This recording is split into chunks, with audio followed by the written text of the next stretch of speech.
Qu'est-ce que le Design to Value? La méthodologie Design to Value, c'est une nouvelle façon de concevoir les produits où on va mettre en avant tout, la valeur du produit.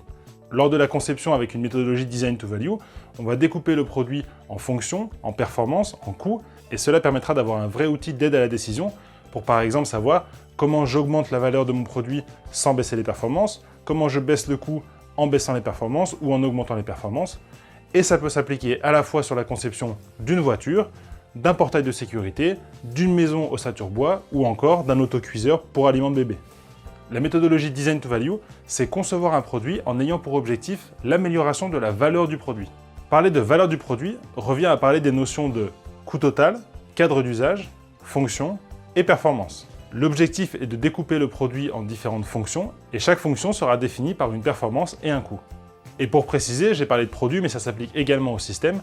Et quand je parle de fonction, ça peut être une fonction unique ou bien un sous-ensemble. Chez Utiza, nous déployons la méthodologie Design to Value depuis une dizaine d'années. Nous avons accompagné des clients dans de multiples domaines d'activité. Et d'expérience, cette méthodologie permet de concevoir des produits performants avec un rendement allant jusqu'à 30%. En résumé, le Design to Value, c'est une solution fiable et efficiente qui va permettre une amélioration de la profitabilité, des gains de 10 à 40% en engageant peu de ressources avec une grande réactivité de mise en œuvre.